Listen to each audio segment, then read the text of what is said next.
Yesterday, David Sachs says that Pocahontas had the Autopen and wasn't afraid to use it.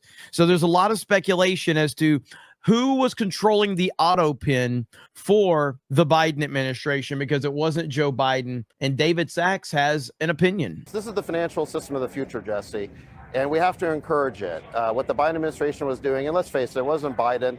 Elizabeth Warren controlled the Autopen during that administration. She, for some reason, has this pathological hatred of the crypto community. She wants to drive this community offshore. She doesn't want it happening in the United States. That's the wrong policy for the United States. We want all the innovation happening here. This is a financial system of the future. It's cheaper, it's more efficient. We want it happening here, Jesse, and I think people are thrilled that President Trump is making that possible. I'm curious as to how he came to that conclusion. I don't doubt what he's saying. I would like a little more substance behind that as to like, whoa, where is this coming from? What do you know? So I would like to know more details around that for sure, as to how she was in control of the Autopen, because I've always thought that the two names that would make the most sense are Barack Obama and Jill Biden. Those are the two names that I feel make the most sense. Like, I don't see how Pocahontas would even have the influence or the clout to pull something like that off. You know what I mean? Yeah, Chuck Schumer's another one. Schumer is absolutely one that could be at the top of that list for sure. But Elizabeth Warren, it doesn't make a ton of sense. But I would like to hear more about his theories behind that as to how he comes to that conclusion. Now, we just had a video drop not too long ago. David Hogg just got hit by Project Veritas. David Hogg says Jill Biden's chief of staff, Anthony Bernal, secretly ran the Biden White House in bombshell footage filmed by Project Veritas. That was an open secret. I would avoid him. He was scary. Let's listen to what David Hogg has to say. What we ultimately need to appreciate here is that the Democrats are completely unraveling right before our very eyes. Everything they have built is falling apart. All of their lies, their house of cards is just crumbling down right before our very eyes. And just think back to 2020 and how bad things were, and how much you could appreciate this even more if you would just go back to 2020 and think about how bad things were, and now look at how it's all falling apart.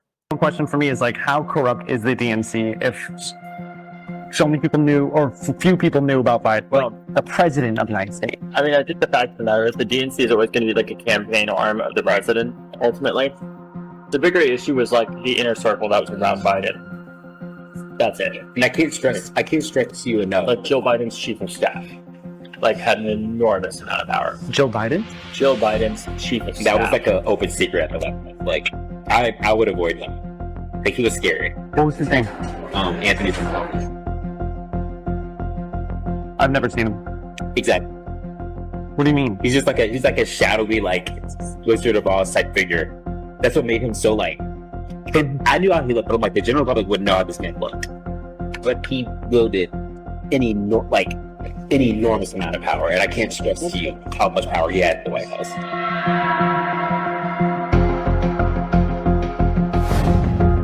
How do these people keep getting caught up in this? How are they this stupid to just say these things? But again, this is what happens when you're constantly hiding things. Like I've said many times, I learned very early on, once my YouTube channel started gaining traction, I don't say anything in DMs that I don't want put publicly, because I just don't. Like, I don't say anything in DMs because people will try to use that or whatever. So like, whatever I say in DMs can be, whatever. Like I'm waiting for people to post that stuff. Whatever I say in private is something I would just say in public, because people are always trying to get you. How does someone like David Hogg, who has put himself at the forefront of the fucking Democratic Party,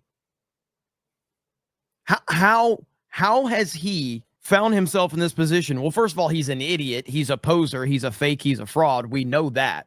But I just look at how many times, and I will go back to generally what I think Project Veritas or James O'Keefe have done in the past is that they put a really hot chick in the situation to make these dudes talk.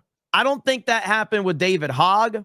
I think you probably had a dude talking to David Hogg in order to, get him to talk, because I don't think a hot chick would have done the job for David Hogg. So probably a soy boy beta, is probably the person they got to talk to David Hogg to get him to talk. I'm not sure.